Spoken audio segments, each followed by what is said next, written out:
अध्यक्ष माननीय रमेशर निशाची के लिए जोरदार तालियां हो जाए।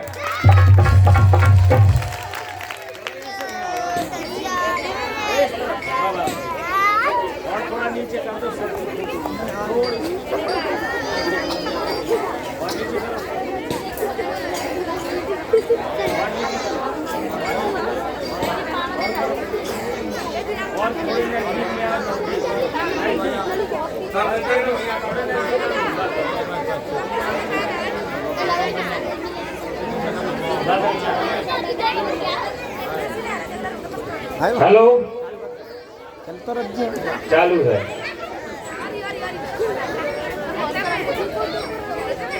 सभी साथियों से मेरा अनुरोध है कि शांति का परिचय दें और जो भी नौजवान साथी या नन्हे मुन्ने बच्चे या हमारी बहनें या हमारी माताएं मोबाइल चलाती हैं तो वीडियो पर जरूर बनाएं, जिससे आपको पता पड़े कि हमने क्या बोला है और इससे आपके संगठन का संदेश सभी देशों में जाएगा। आपको हर व्यक्ति देखेगा। सही बात है कि गलत?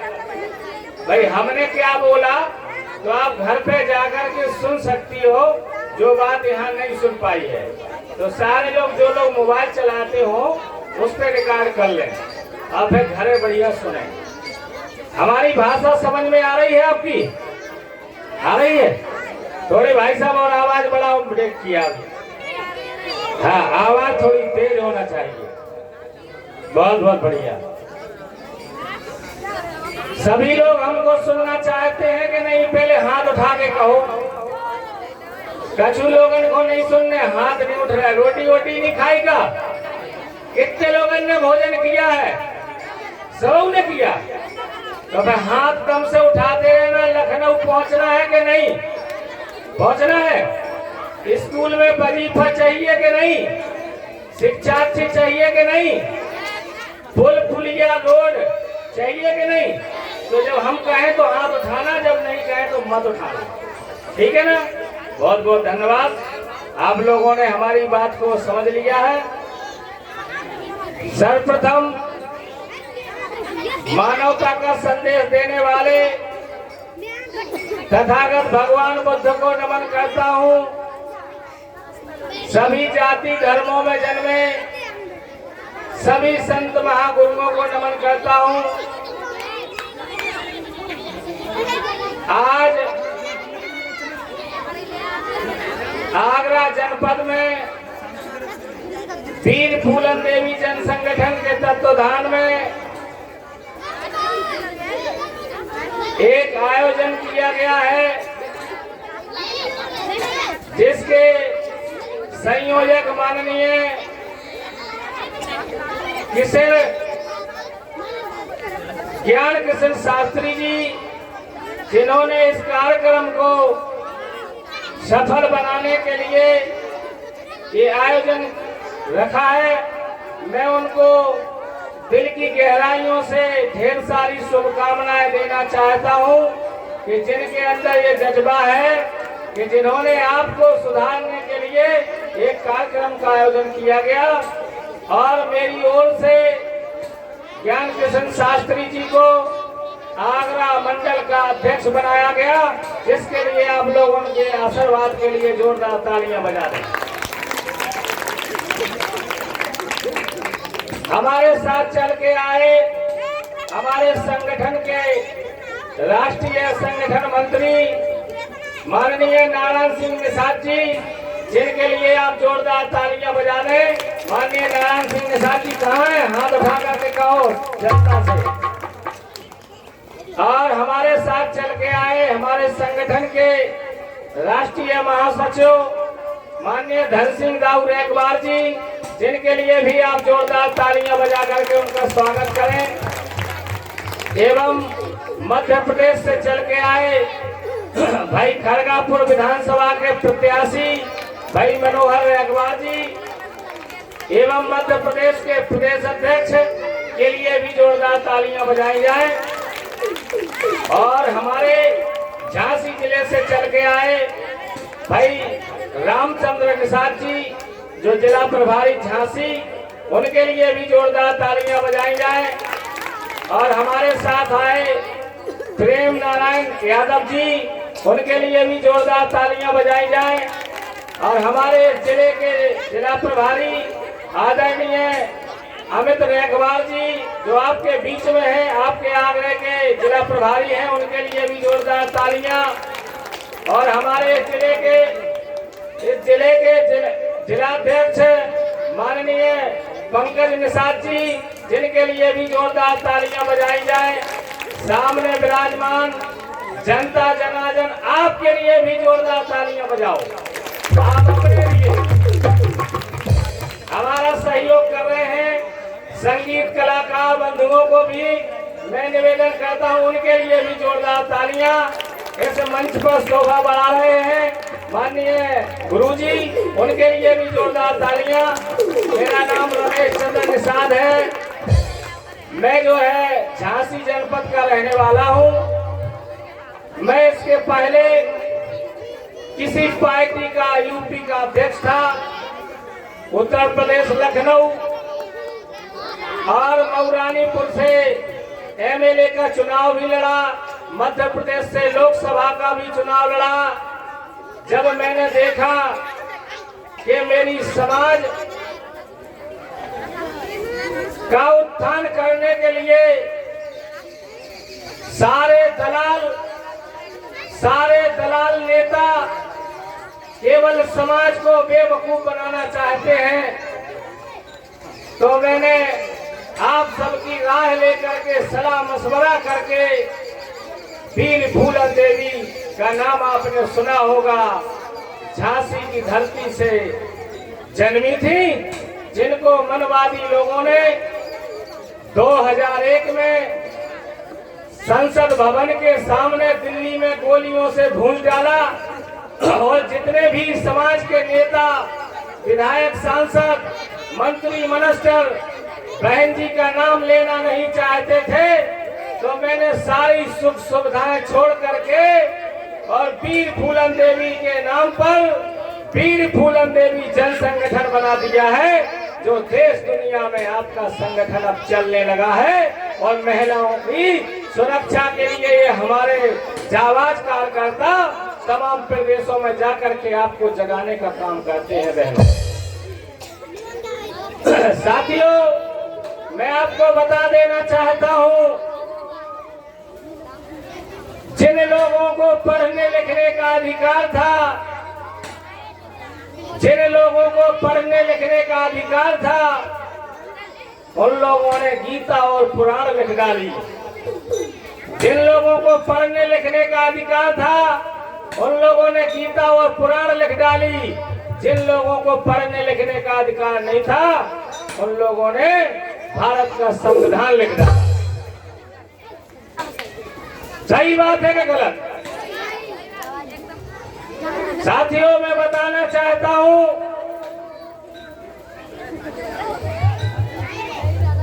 कि लोहा दिया लोहार को, लोहार ने हथौड़ा बना दिया, और सोना दिया सुनार को, तो सुनार ने पायल बना दिया। और वोट दिया आपने मोदी जी को, तो मोदी जी ने आपको कटोरा थमा दिया। गलत कह रहा हूं? सही? मोदी जी कहते थे मैं रेलवे स्टेशनों पे चाय बेचता था। आपने देखा? नहीं देखा ना? कहते थे। तो मोदी जी रेलवे स्टेशनों पे चाय बेचते थे। चाय बेचते बेचते उनको आइडिया आ गया, और मोदी जी ने पूरे भारत के रेलवे स्टेशन ही बेच डाले। गलत कह रहा हूं? सही? सही है ना? तो अभी हमारे गुरुदेव बता रहे थे, राजा बलि की कहानी आप लोग सुन रहे थे। तो मैं भी उसको ताजा करना चाहता हूँ। भागवत पुराण में लिखा है, थोड़ा सा शांति का परिचय दें बहनों, आपसे अपील है, सुनिए। भागवत पुराण में लिखा है कि राजा बलि से एक छलिया ने, जिसे आप लोग विष्णु भगवान जानती हो, यही तो बात है, उनसे कहा था कि राजा बलि तुम सबको सब कुछ देते हो, हमको केवल कुछ नहीं चाहिए आपसे, हमें केवल आप 3 पग जमीन दे दो। क्यों महाराज जी? सही है, यही है ना? तो हमारे राजा बलि कौन बिरादरी थे? राजा बलि कोई ठाकुर नहीं थे, ब्राह्मण नहीं थे, बनिया नहीं थे। राजा बलि सबसे लास्ट का राजा था, कश्यप निषाद वर्मा। कश्यप निषाद वर्मा। तो राजा बलि इस उत्तर प्रदेश और मध्य प्रदेश और राजस्थान के ही राजा नहीं थे, राजा बलि पूरे विश्व के राजा थे। और राजा बलि को एक छलिया रूपी ब्राह्मण ने 3 पग के बता करके कि 3 पग जमीन चाहिए हमको। तो जरा बहनों आप बताइए उसने क्या मांगा था? राजा बलि ने कहा, राजा बलि से कहा, राजा बलि आप वचन दो कि आप अपनी जबान से मुकर तो नहीं जाओगे। तो राजा बलि ने कहा, हम राजा हैं, निषाद राज की औलाद हैं, हमने जो जबान दे दी वो ब्रह्मा की जबान है, कटेगी नहीं चाहे सर कट जाए। वही एक नारा दिया था, प्राण जाए पर वचन न जाही, कहा था कि नहीं?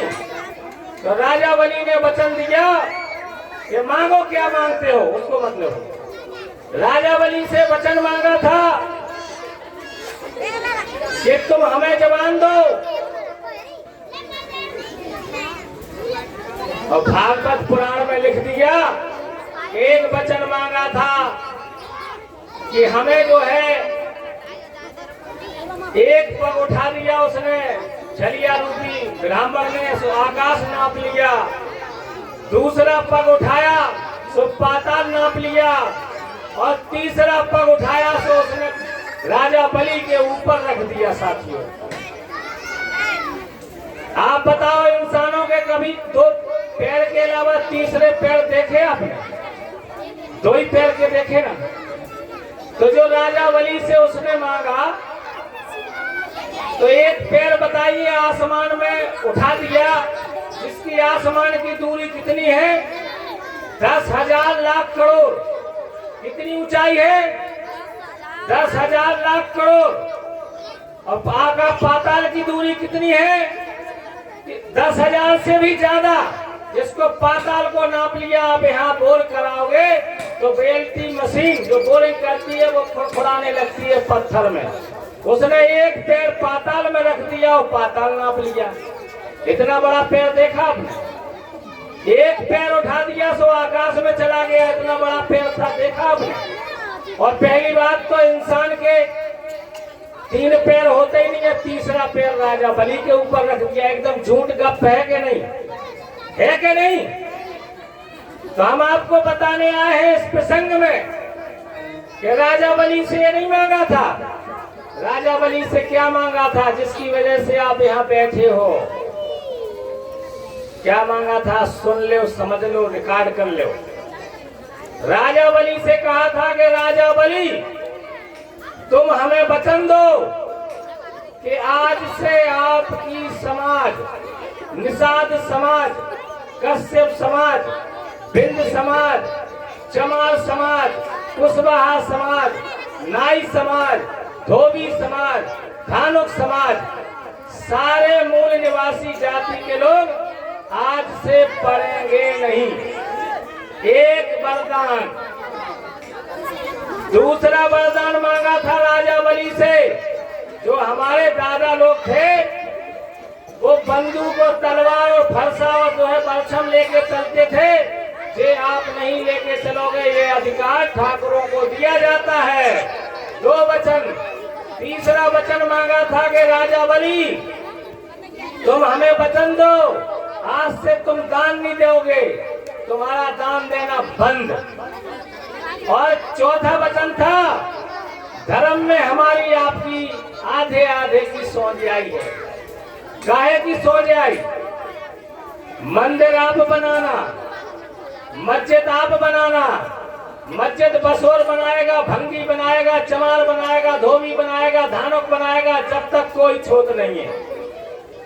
और जब जो है उस मंदिर में मूर्ति रखना हो, उसको भी सभी बिरादरी के लोग बनाएंगे, जब तक कोई छूत नहीं है। और उस मूर्ति को छेनी हथौड़ा घाल करके पत्थर को इंसान बना देता है, जब तक कोई छूत नहीं। लेकिन जब पुराण प्रतिष्ठा हो तो व्यास गद्दी पर पंडित जी बैठेंगे। तो बनाने वाला बड़ा होगा मूर्ति को, क्या मूर्ति बड़ी हुई? बताओ आप। बनाने वाला बड़ा होगा तो मूर्ति की पूजा क्यों करती हो आप? बनाने वाले की पूजा होना चाहिए, वो चित्रकार और कलाकार है। क्योंकि आपका मान घटे, सम्मान घटे और आपकी जेब से माल घटे, तो जिसने बनाया पहले व्यास गद्दी पे बैठे होंगे पंडित जी के पांव पड़ते हो, पाए लागो। फिर जाकर के जिस मूर्ति को हमने भगवान बना दिया, फिर उसके पांव पड़े आपने। और फिर जेब में हाथ डाला तो 10 रुपया, 5 रुपया, 20 रुपया, 50 रुपया आपने निकाल कर पंडित जी को चढ़ा दो, मूर्ति पे चढ़ा दो। वह मूर्ति की चढ़ोतरी कौन ले जाता है? आपके पंडित जी। कौन ले जाता है चढ़ोतरी? तो पंडित जी मजबूत होंगे कि तुम लोग? पंडित जी मजबूत होते हैं तो जो भिखारी होता है, जो भीख मांगता है, उसके घर पर 4 फोर व्हीलर होती है, उसके घर में 4 नौकरी होती है, उसके घर में 100 बीघा जमीन होती है। काहे से आया उसको? भीख मांगने से। अरे आप लोग ये भीख मांगना सीख जाओ तो आपके दरवाजे पे भी गाड़ी खड़ी होगी, 100 बीघा जमीन होगी। जिस दिन से राजा बलि को हरा गया उस दिन से हम लंगड़े हो गए, लूले हो गए, हम चमार हो गए, भंगी हो गए, धोबी हो गए, धानुक हो गए। मैं धन्यवाद देना चाहता हूँ बाबा साहब अम्बेडकर को कि जिन्होंने आज आपको बोलने का अधिकार, बाबा साहब अम्बेडकर ने आपको बदन पे कपड़ा पहनाने का अधिकार, बाबा साहब अम्बेडकर ने मन की शादी करने का अधिकार,